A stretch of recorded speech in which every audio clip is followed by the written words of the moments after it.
Hello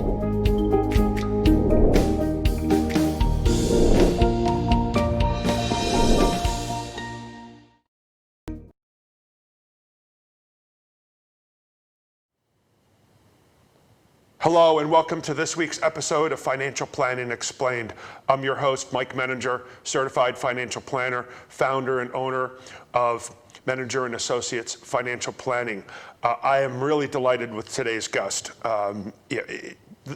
Other than your house, in most cases, people's largest purchase that they make during the course of their lifetime is a car. And unlike a house, you're probably going to do this probably every 5 to 10 years. Hopefully you don't do this with your house every 5 to 10 years. So who I have here with me today has a rather interesting history of being on all sides of the coin, so to speak. And because of the fact that he's retired, he doesn't have to worry about saying anything bad about any particular dealer or industry. So today I would like to welcome a gentleman who I respect and have loved for many years, Ed Bernhard. Ed, thank you very much for coming on my show. Thank you, Mike. I've known you since March 5th of 2002, and you probably find that hard to believe. You know, most people look at me and can't imagine the way I am remembering numbers, okay? But I've known you since then, and you know your history better than I. All I know is, and I don't even know, I think when we met first, either you were working at a dealership in Paoli, but I know at one point in time you owned your own used car lot, and after that you went over to, I won't say the name of the dealership because I don't know if it's the right thing to do or not on TV, but a dealership over in Paoli that sold both new and used cars, right? That's accurate. So do me a favor. So since I have no idea, and I should, but since I have no idea of your exact history, and you're also an accountant, right? That's correct. By education. By education. So tell me what you did in your lifetime, so to speak. In the beginning. In the beginning. No, as it pertains to your, what's your experience with this? All right. When I got out of college, I went to work for a Fortune 500 industrial gas producer. And Gasoline or no, natural industrial gas? gases. Oh, industrial gases, okay. Right. And 5 years later, kind of stumbled into the car business. Really? And I don't know how I got there, but I did. And then I spent 38 years in the car business in various capacities, the last one being as a dealer. Right. But in the dealership, were you selling cars or were you just the finance guy? Well, I was a sales manager at one point. I was an F&I manager at one point. F&I? Finance and insurance. Okay. The guy who sets up the loans and the leases for customers buying cars. Right. I was company controller, since the accounting background kind of fit there. Yeah, of course. So that's me. So and I tell you what, I and probably everybody hates buying a car. I don't mind buying a car. I love buying a car. I hate dealing with the car salesman. Mm-hmm. Okay, and I am probably in the norm. Would you agree? Yeah, absolutely. Because I'm not good at haggling and all that fun stuff. Now, it's funny because then when I go to buy the car, then the guy says, hang up, I got to get up and go back. And he goes back. You're probably one of the people he goes back and talks to. He probably goes back and has a cigarette and shoots the breeze, has a cup of coffee and laughs with the next guy. But you filled all those roles. Mm-hmm. So I'm perplexed because I think everybody has a lot of the same questions that I have is, do you buy used or do you buy new? And if you buy used, do you buy off a lot or do you buy from a dealership? Mm-hmm. And if you buy new, do you buy it? Do you lease it? Do you buy it from the dealership? Do you come in with your own loan? There's all kinds of stuff that I think you could help me. And if you're helping me, you certainly help the viewers know. Okay. So tell me your experience. Let's just start. Give me the background. So when you owned your own dealership for how many years? 15. 15 years. So what were you doing? Were people coming to your lot to buy cars, or were you going to the big auctions like Mannheim and what have you? Well, both. Part of the time I had a retail facility and a wholesale facility. Okay. And in the last few years, I concentrated on wholesale. Which is what in your industry? it's something that most people never see. You're a dealer, you're a Buick dealer, and you trade, pick a car, a Mercedes-Benz. You probably, as a Buick dealer, don't have much of a market for a Mercedes. Right, I don't want that car. I don't want that. But I want to make sure, I want to sell you a Buick, Mr. Customer. And you achieve that. But once you, as the dealer, take possession of this Mercedes-Benz that you really don't want in your inventory, you have to find somebody to buy it. That somebody is a wholesale dealer in Pennsylvania. Okay. That was me. So what do you do with the car now? Do you turn around and put that car on your lot, or do you, I always call it lipstick on the pig, you clean it up and you detail it and you vacuum it and you clean off the engine and then you try to sell it to somebody else? Do you take it to the what do you do with it? You can do a couple of things, but what I preferred to do with it is put it through a reconditioning process. And reconditioning is mechanical, it's cosmetic, whatever the car needs to be in tip-top condition for a future retail buyer. Right. And most often, I used the dealer-only auctions because... That's like your Mannheims. As Mannheim, Right, okay. exactly. And Mannheim's an auction that's literally all over the world at this point. Is it? It started in Mannheim, Pennsylvania. Oh, okay. Okay. And I used the auction process because I could have buyers from all over the world, literally all over the world. Really? And, you know, the Mercedes dealer in Southern California might think my Mercedes is just right and he's going to buy it and ship it to California. Really? However, the Mercedes dealer locally may already have enough. He doesn't need any. Right. But when I put that car in the dealer-only auction, it's cleaned, it's properly serviced, it has brand new and legitimate Pennsylvania inspection, it has a clear title in my dealership name, and it is ready for the dealer to whom I sell it to take it to his facility and sell it the next day. Right. Okay. Good. Good. And so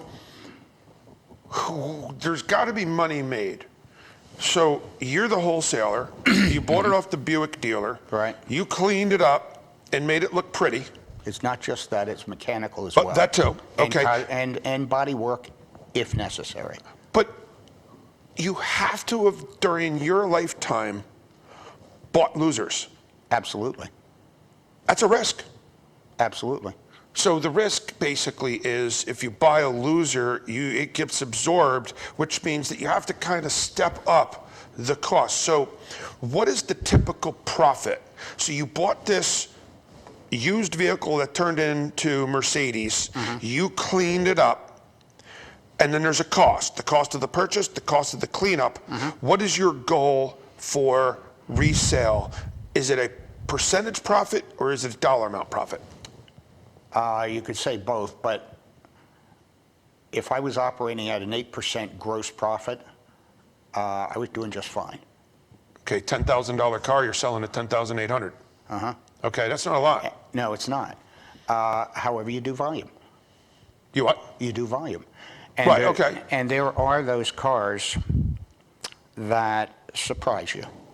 One car comes to mind. It was a chrome yellow Corvette that one of my regular dealers called me in a snowstorm on Christmas Eve and said, I need to trade this.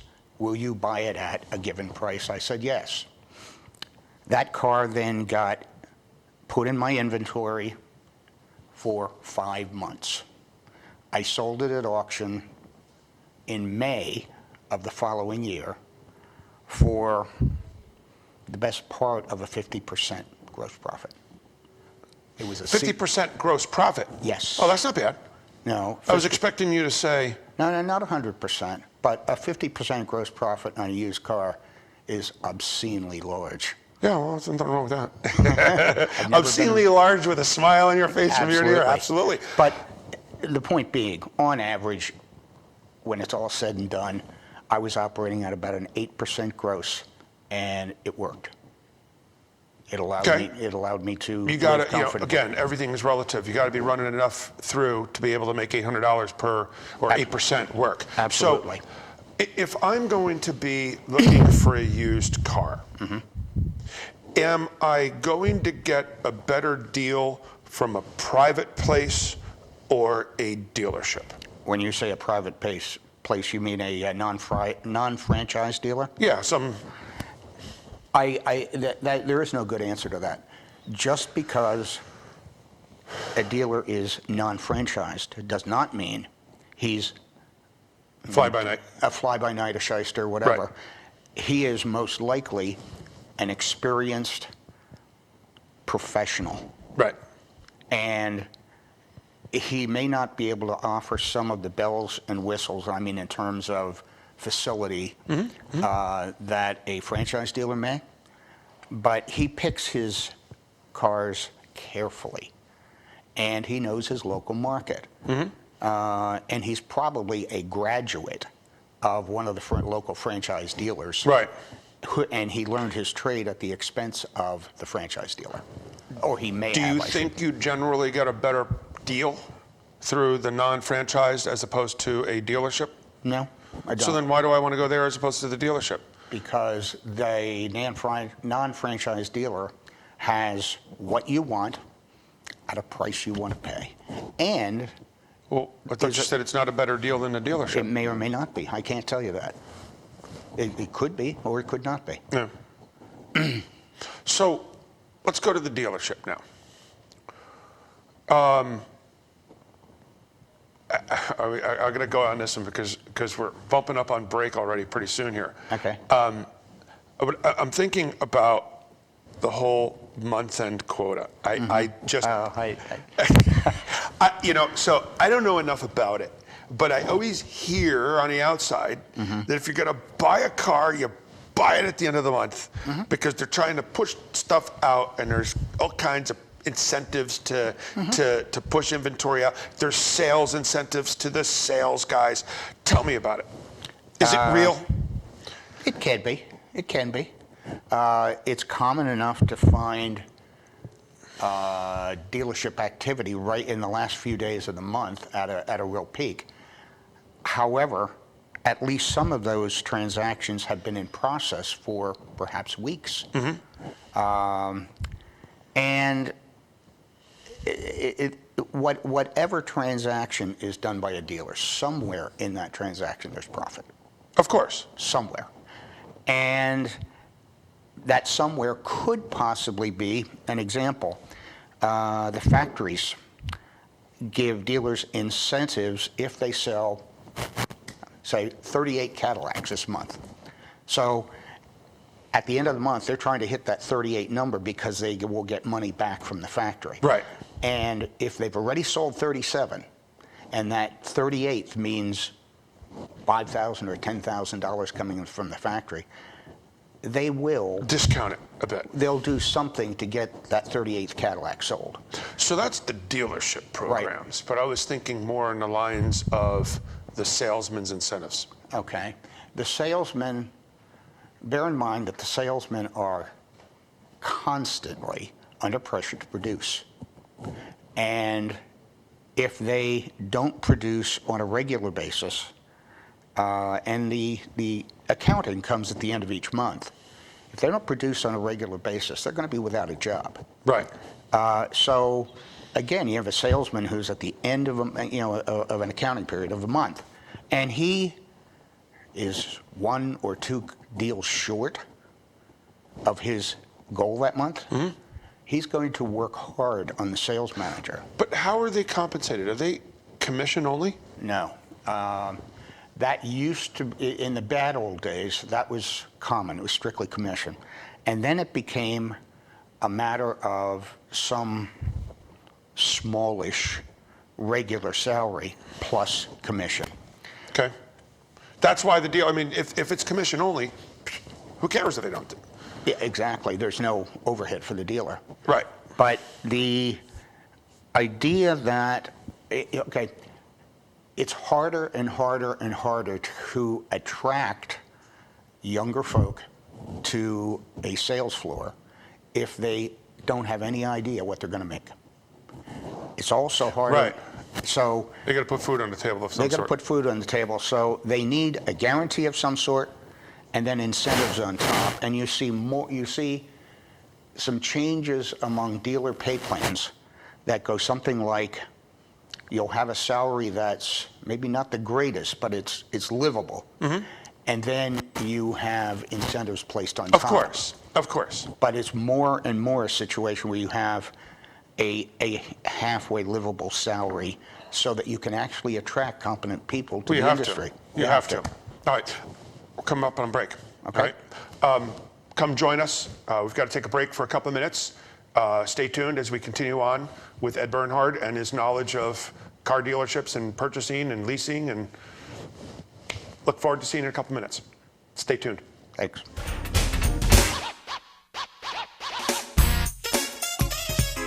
Choosing Medicare coverage can be a very confusing and complicated process. Help is just a phone call away. 856-226-4800. As a licensed insurance agent, I'll assist you in making an informed and confident decision on a Medicare plan that meets your needs, lifestyle, and budget. Call me today for a free, no obligation Medicare benefits consultation. 856-226-4800. Boardwalks built for fun. Legendary rock and roll clubs. This is how we do it. Hip hip hop. Casinos by the ocean. Hip hip hop. Now that's New Jersey. 130 miles of beautiful beaches. Solid rock. And everything in between. Look in the window. Now that's New Jersey.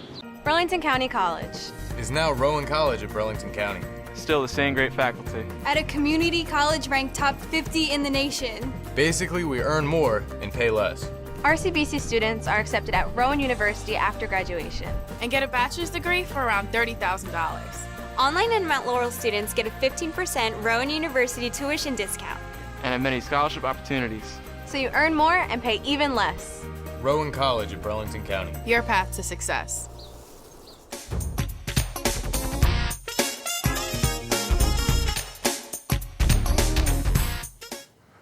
Welcome back to Financial Planning Explained. Mike Menninger, host of the show, certified financial planner, and again, one of the guests that I couldn't wait to get on here. We're talking about purchases of cars, purchase, lease, used, new, etc. So I want to jump into now, following up with where we left off, is I want to talk about the purchase and leases of the cars. Now, and then I'm going to tell you my philosophy on buying cars, and I'll be curious to know if it's sound. But leasing a car, okay, I'm going to tell you my understanding, because if my understanding is wrong, I want to know. Okay. If I'm leasing a car, basically I am buying a new car. They're valuing it as to what the resale value would be in 3 years, let's say. That's called a residual. Right. And if theoretically the new car value is $50,000 and the resale value or the residual value is $30,000, assuming the number of miles, then I'm basically paying $20,000 for a car for 3 years. The answer is no. Really? Because the window sticker on the car is the basis for calculating depreciation. Okay, the $50,000. The $50,000 down to your number of $30,000.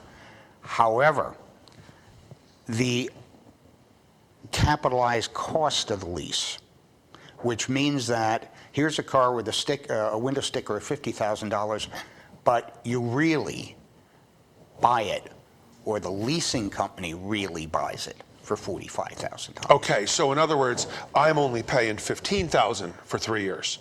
That is correct. Okay, so the you can look at it that way. Yeah, I'm paying $15,000, and then what they do is they create a loan in the form of 2 or 3%, and that's my payment for 3 years. Basically, a $15,000 loan for 3 years at 3%. That's an easy way to look at it.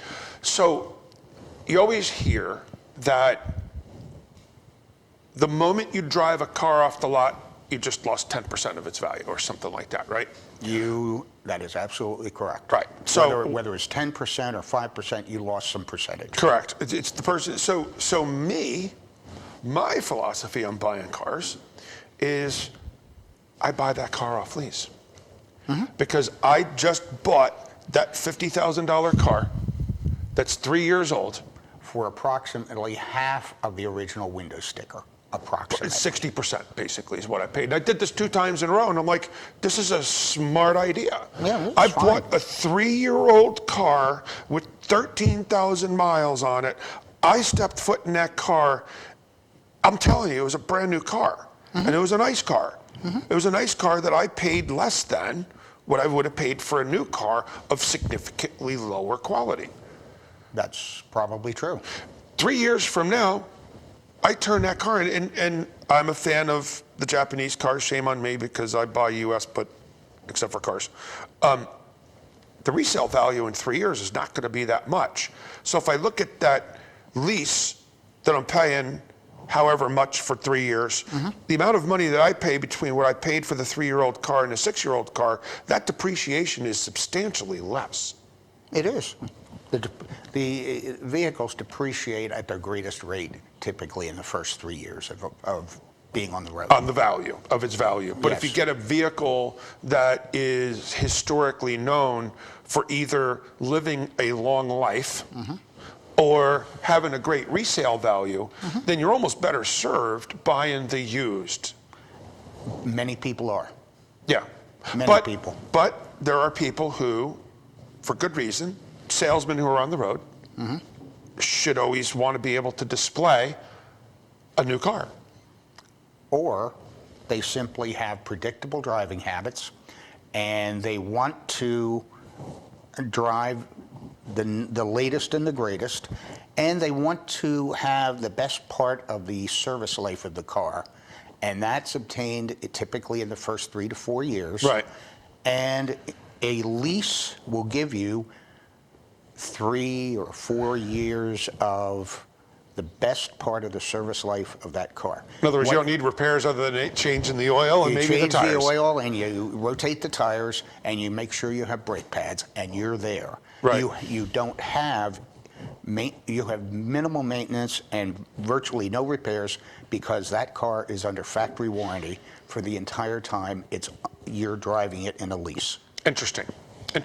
So you bring up a great question that I never know the answer, and as a financial planner, you always kind of lean towards being protective. If I'm buying a new car, Right. they always say, do you want to buy the maintenance package or the whatever it is that costs like $1,000? The extended service The plan. extended or service the- warranty. or Thank you the- very much. or Right. the You guys extended make a lot of warranty. money on that thing, don't you? It's an insurance policy. It's an insurance policy, although at least in the state of Pennsylvania, it's not called insurance, and it's not controlled by the Pennsylvania Insurance Commission. Sure. But it functions as an insurance policy. It's exactly what it does. And so who makes the money on that? Does the dealership make the money on it, or you get a little bit of a commission of selling? And is it a third party that actually insures it? You call it, I'm calling it the warranty, we're calling it insurance. You can call it what you want to call it. But that's what it is. It's an insurance policy. It's a third party, and it could be, let's assume you're a Ford dealer. Ford Motor Credit will offer extended service plans Okay. supported by or backed by Ford. Or you can have an extended service plan that is backed by some independent. Right. They can be equally good or equally bad. Right. Well, insurance companies are in business to make money. Well, they're in business, and this is a joke, but they're in business to collect premium. They're not in business to pay claims. Oh, that's not a joke. That's the truth. Okay. Yeah. So, in your opinion, is it worth it? Some of it's psychological. In days gone by when cars were not of the quality that they are today, they were more appropriate. But in today's world, you think in terms of a car that has 50,000 miles on it is still under original factory warranty if it's within 5 years Right. old. And it's very common to have cars last 10 or 15 years with reliability of, for 150 or even 200,000 Right. miles. These are good cars. Right. Unlike the cars that maybe you and I learned to drive on. Right. They were not so good cars. Right. More interesting maybe, but not so good cars. Okay? Well, I'm finding that. And so, but, it's like with any insurance policy that you ever get, is you hate paying the premiums. Right. But if you ever need to file a claim, no one is ever overinsured. That's correct. So I'm guessing that you're right. It's a sense of how do I feel about it? Well, And- there's another factor, and that is the area of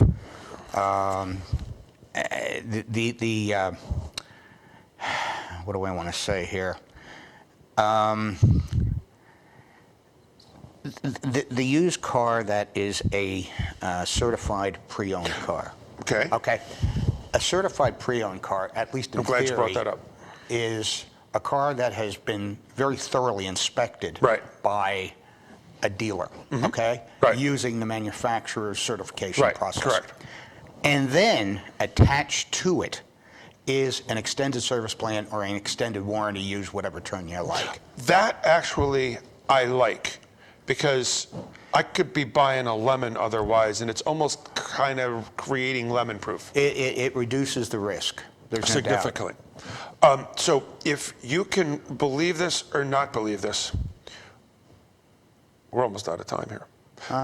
Do me a favor. Sure. Give me something that we didn't touch upon. Okay. That you think the viewer would benefit from with your knowledge and history. All right. One in the past, cars that have been through automobile auctions have had something of a, they haven't been looked on favorably. And the fact of the matter is that automobile auctions, and I'm referring strictly to the dealer-only auctions, where no public person is allowed. They're looked at unfavorably? Yeah, they, in the past, have been looked at unfavorably because it's an auction car. Right. And dealer auctions are nothing more than a venue to trade inventory. Right. And Unload inventory as it may pertain, but well, yeah. an example might be the Ford dealer out in a rural area trades the Mercedes-Benz that we talked about earlier, and he'd rather have a couple of used F-150s and maybe a Right, Taurus okay, or I got two. you. Meanwhile, the Mercedes dealer wants that Mercedes because you know what? I could use that. Exactly. So the Ford dealer takes the Mercedes to the dealer-only auction, sells it, and he stands in the lane and buys a couple of F-150s from the Mercedes dealer who traded Fords. Right, because he doesn't want a Ford on his lot. Exactly. Right. So it's a means of trading inventory, and auction cars only mean they have been through a bidding process. That's all they mean. The end user, you hear this Carfax, Right. and they look at the history, they're not going to know that it went to auction, are they? No. So then, what's the point? Here's the one thing that I learned, life is a way of learning things. I learned that I was buying a used car and I looked at the history, and it was a rental car for here. A rental car. Okay. Had 15,000 miles on it. Yeah. And I like to joke and reference back and say, that is one car I would never buy. And here's why. Because here's what I've found with rental cars from my personal experience. No car goes from 0 to 60 or from 60 to 0 faster than a rental car. You get in a car, you take off, and you take corners. Well, guess what? I'm not going to be the person who bought that car from 50 Mike Menningers over the last year because chances are that car's been abused. And I will respectfully disagree, because rental fleets maintain their cars incredibly well. And they typically come to you as a retail buyer with an extended service plan, an extended warranty, some sort of protection for you as the buyer. So if you buy the car and the engine falls out 2 days later, you're not going to be responsible. Well, that's what it comes down to the plans. All right, well, time is definitely up. Okay. And thank you very much. It was My pleasure. absolutely been pleasurable. So here we are. We just spent a little time talking about buying used cars, buying new cars. I think this could have gone on for an hour because there's a lot of different things that I would have liked to have, discussed. So as we indicated, the second largest purchase that we all probably go through, other than our home, is buying a car. Do you go used? Do you go new? Do you lease? And you know what? It's like almost every other financial planning question that is ever asked of me. And the answer is it depends. It depends on the end user. Do you want to buy new? Do you want to buy used? Do you want to buy certified pre-owned? Do you want to buy off a regular lot? Do you go off of a lot from a dealership?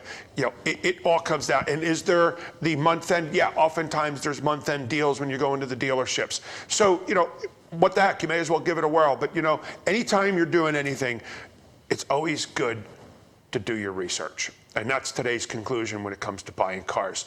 Thank you very much for tuning in.